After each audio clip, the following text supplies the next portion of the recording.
Hello friends, હું છું કીર્તિકા. અમે ગુજરાતીમાં તમારું હાર્દિક સ્વાગત છે. આજે આપણે ખાંડવી બનાવવાના છીએ, તો ચાલો જોઈએ.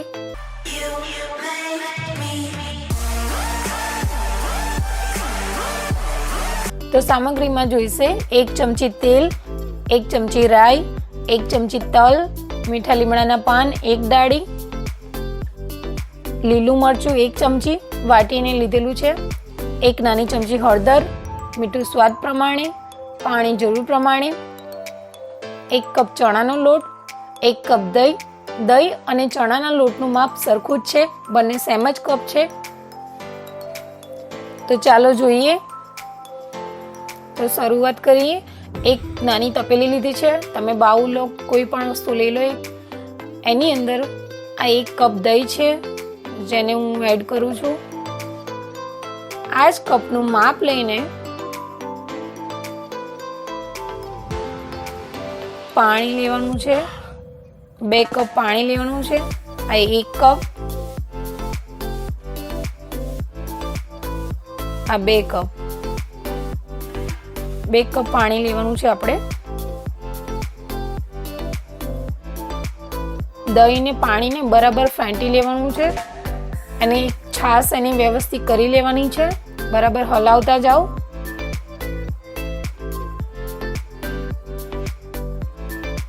દહીં ને પાણી એકરસ થઈ જાય એ રીતે કરી લો. આ એક છાશ તૈયાર છે.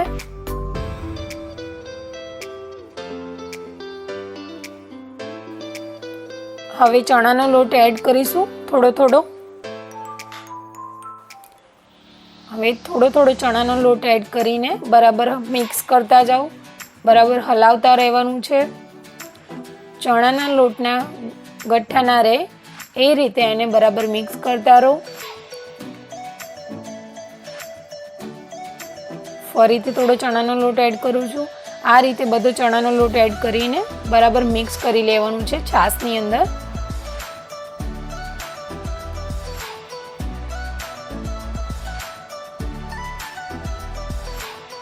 બરાબર હલાવતા જાઓ. એક પણ લમ્સ ના રહે એ રીતે બરાબર ફેંટી લેવાનું છે એને.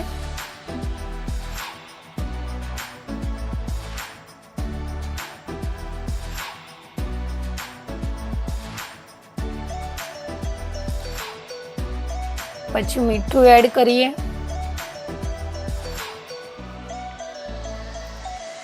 હળદર એડ કરીશું.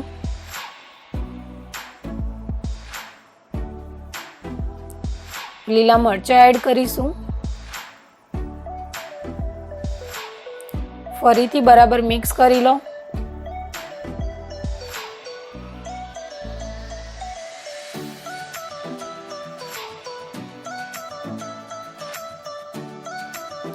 ગઠ્ઠા ના રહે એ રીતે બરાબર હલાવતા જાઓ.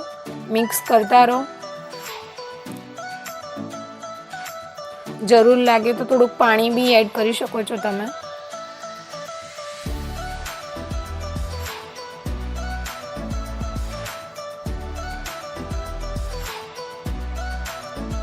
આ રીતે હલાવતા રહો.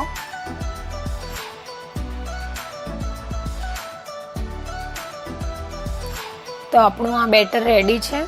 આપણને આ ટાઈપનું બેટર જોઈએ છે. તમે જોઈ શકો છો કે ચણાનો લોટ ને છાશ બંને એકરસ થઈ ગયેલું છે. હવે આપણે ખાંડવી બનાવીએ.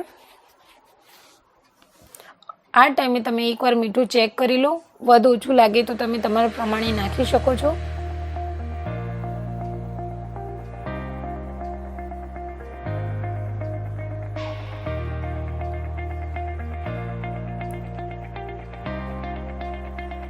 હવે આપણે એક પેન લઈએ, ગેસ ઓન કરીએ અને આ જે બેટર છે એ બધું પેનમાં નાખી દો.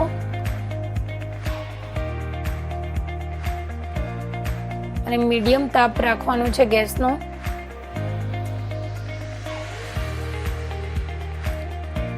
બેટરને બરાબર હલાવતા જાઓ.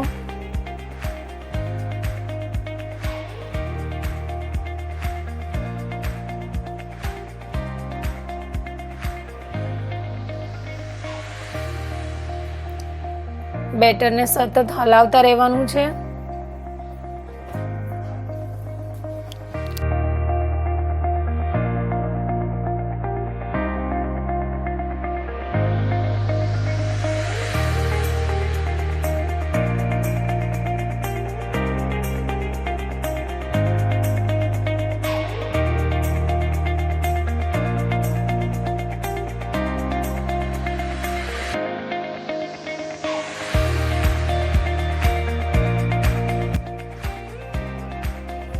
આ રીતે હલાવતા જાઓ.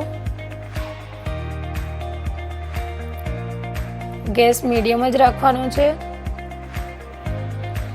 જેથી ચણાનો લોટ વ્યવસ્થિત ચડી જાય.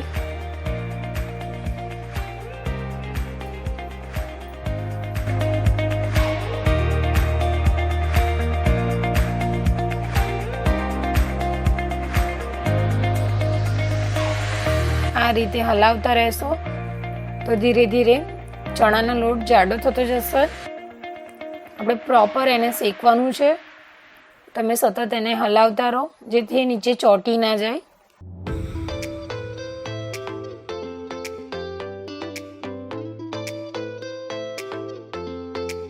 ચણાના લોટને શેકાતા 10 થી 15 મિનિટ લાગી જાય છે, એટલે મીડિયમ તાપે એને ચડવા દેવું અને ધ્યાન રાખો કે એને સતત ચલાવતા જ રહેવાનું છે. જો સહેજ બી તમે બંધ કરશો તો એ નીચે ચોંટી જશે અને બરાબર ખાંડવી નહીં ઉતરે. માટે તમે ખાસ ધ્યાન રાખો કે જ્યારે બી ચણાનો લોટ શેકાય છે ત્યારે એને પ્રોપર હલાવતા જ રહેવું છે સતત. અને તમે જેટલું હલાવતા રહેશો એ ધીરે ધીરે કૂક થતું રહેશે અને જાડું થતું રહેશે.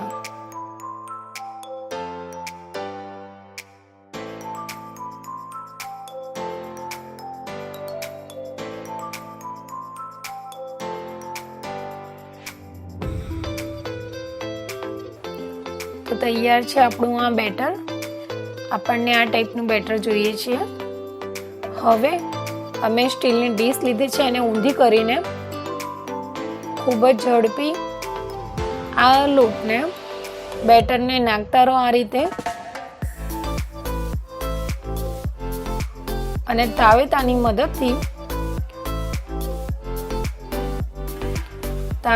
મદદથી આ રીતે પાથરતા જવાનું છે. આને જલ્દી કરવું પડશે તમારે, જેથી બેટર એકદમ થીક ના થઈ જાય. એટલે ફટોફટ આ રીતે ડીશ ઊંધી કરીને પાછળ આ રીતે પાથરી લેવાનું છે. અને એક ઠંડુ કરવા મૂકી દઈએ, બીજી ડીશમાં લઈ લઈએ.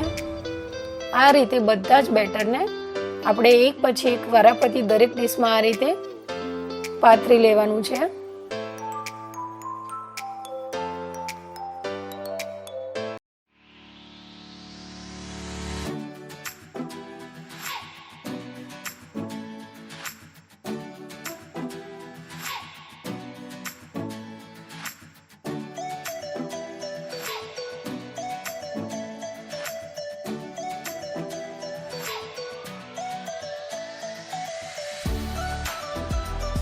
તો તમે જોઈ શકો છો ખાંડવીનું બેટર દરેક ડીશ પર આ રીતે પાથરી દેવાનું છે.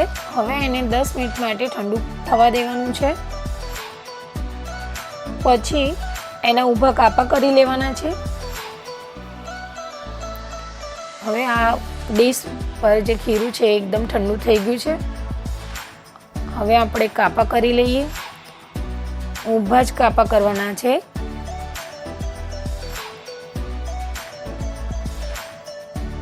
તમે જોઈ શકો છો આ રીતે જ કરવાના છે. આ જ રીતે બીજી ડીશમાં કરી લઈએ.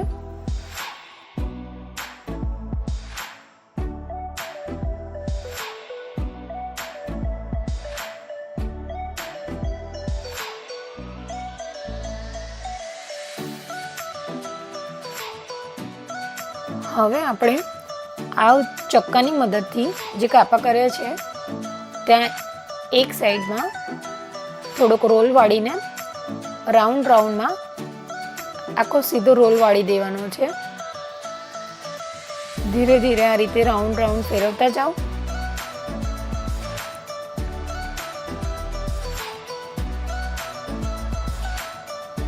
આ રીતે ગોળ ફેરવતા જાઓ.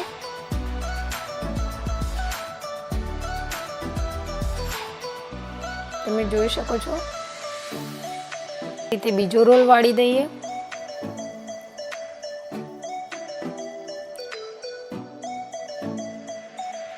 આ રીતે ગોળ ફેરવતા જાઓ.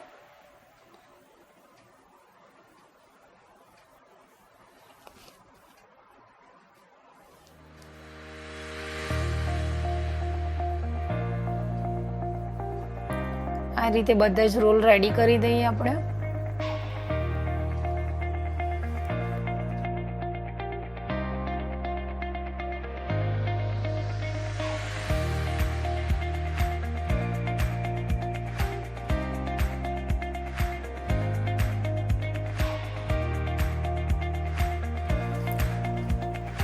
આ જ રીતે બધા રોલ વાળી દેવાના છે આપણે. તો રેડી છે ખાંડવીના રોલ્સ. હવે આપણે આની પર વઘાર કરવાનો છે. તમે જોઈ શકો છો કઈ ટાઈપના રોલ થયા છે. હવે આપણે વઘાર કરીએ એ માટે ગેસ ઓન કરીએ.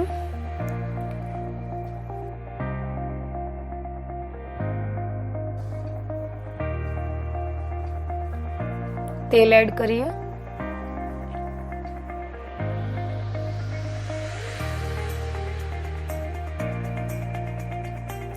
તેલ ગરમ થવા દેવાનું છે.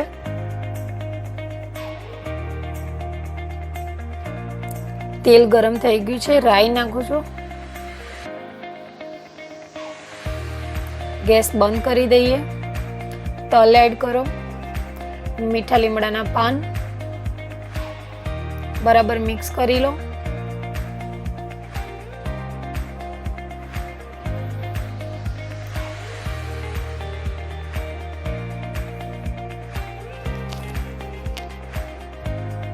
હવે આ વઘારને ખાંડવી ઉપર આ રીતે નાખતા જાઓ.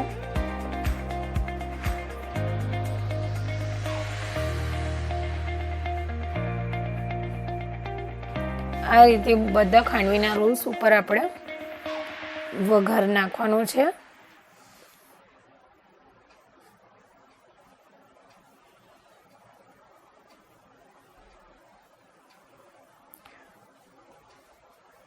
તો આપણી ખાંડવી રેડી છે સર્વિંગ ડીશમાં લેવા માટે. તો તૈયાર છે આપણી આ ખાંડવી. આઈ હોપ તમને મારી આ રેસીપી ખૂબ જ પસંદ આવી હશે. મારી આ રેસીપી તમને પસંદ આવી હોય તો એને લાઈક કરો, શેર કરો અને પ્લીઝ સબસ્ક્રાઈબ કરવાનું ના ભૂલશો, જેથી મારા આવનાર દરેક વિડીયો તમને મળતા રહે. આવજો.